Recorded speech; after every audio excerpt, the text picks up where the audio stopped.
Hi everyone, welcome to part 6 of the series of videos that I have been making on latest oral examination questions as being asked in September 2020.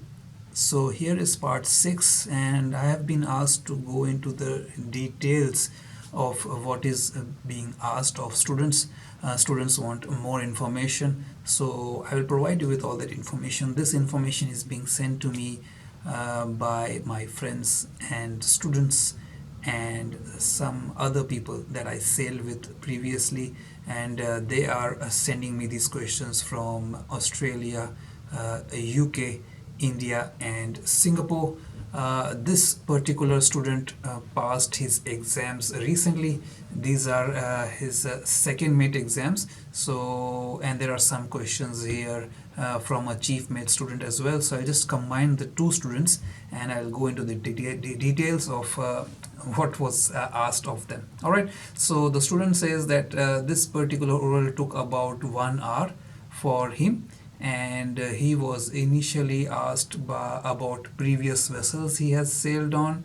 Then the examiner started by asking the documents that he would show when joining on board a vessel as a second mate.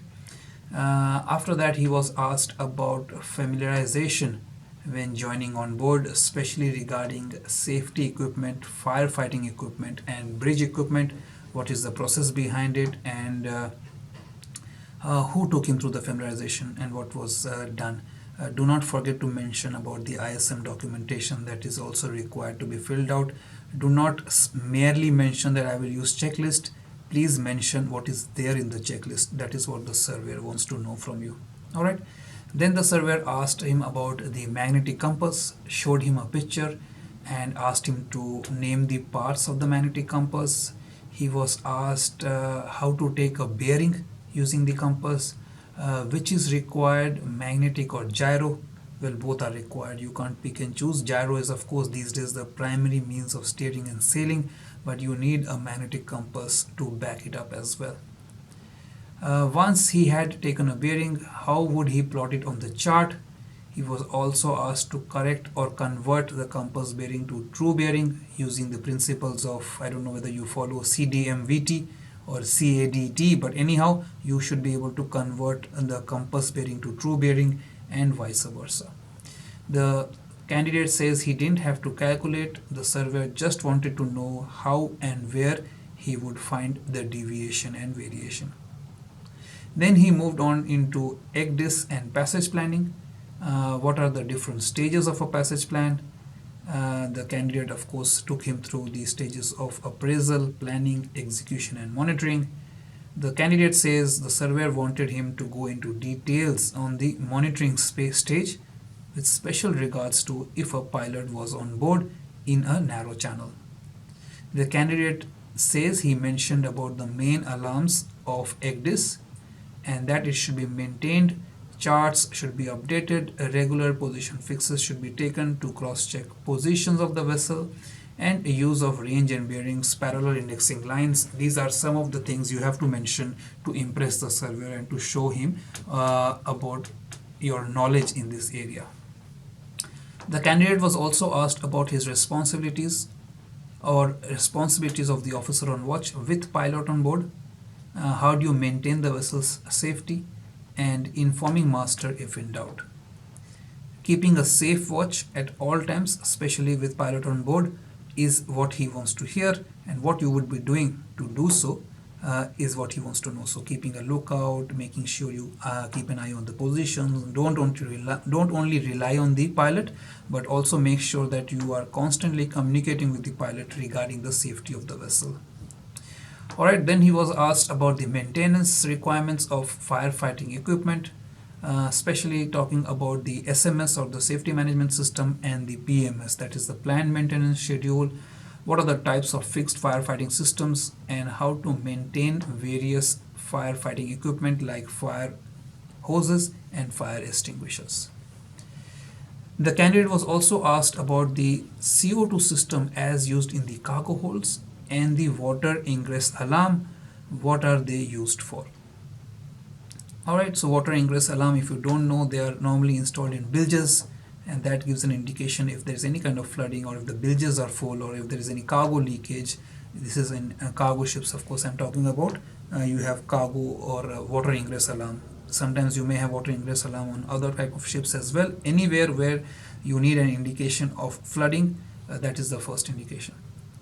The candidate was also asked about SOLAS training manual for crew training and how to train crew on using firefighting and LSA or other life-saving equipment. The candidate was shown a picture of the hydrostatic release unit as attached on the life raft, and he was asked how to attach it and what are the things on board it is attached to, what is the principle behind its release. He was also asked about EPIRB, that is emergency position indicating radio beacon, and VDR capsules, that is voice data recorders. Regarding rules of the road, the candidate was asked about restricted visibility, specifically rule number 19, and actions of the officer on watch with upcoming restricted visibility. He was asked to specially mention about the checklist that is used in such conditions. In rules of the road, he was also asked about rule 6, a safe speed. And then he went on to ask him about radar plotting in restricted visibility. He was asked to show 3 plots and asked what are WA, WA and OA lines meant and what can be derived from each.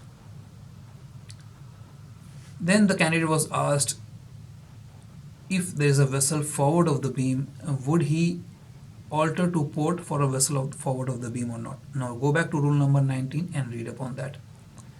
Then the candidate was asked about the traffic separation scheme situation and asked about the inshore traffic zone and what are the rules applicable to inshore traffic zone. This is of course rule number 10 in the rules of the road.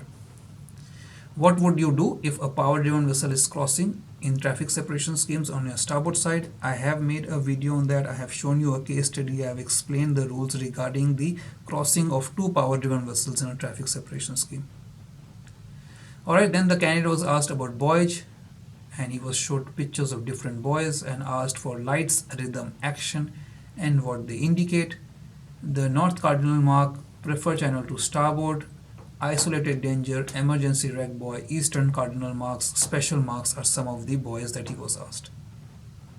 The candidate was then also shown lights using the ROR cards and asked to take action. He doesn't remember all the cards of course, but he said that he was shown at least 6 to 7 cards, some of which had towing vessels, constrained by draft, vessel aground, vessel engaged in fishing with extended gear, pilot vessel, sailing vessel, and it's pretty much most of the vessels already. So please make sure that you watch the 28 videos I have made on practicing rule of the road cards.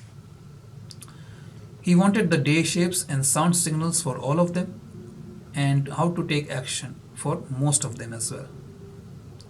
That was pretty much it, and the candidate says it took him 1 hour, but he must have answered all the questions and the surveyor was happy with him and his performance. So I think this is a good list of questions for you guys to get an idea of what you should be focusing on before you go for oral examination. Whether you are going for second mates or chief mates, make sure that you know the answers to these questions that I have just laid out for you. And if you don't know the answers, you will find the answers to most of these questions in my videos. Alright, go into the appropriate playlist and find the video and watch it and listen to it. There is no harm, even if you think the videos are not good, there is no harm in listening to the videos. You might learn something out of it. Alright, thanks for watching the videos guys, and thanks for supporting the channel. I really appreciate it. I hope these videos are being useful. I look forward to your comments and feedback on how to improve the videos. And all the best with your studies guys, and you're almost there. Good luck with your oral examination, and I'll see you soon with my next video. Bye for now.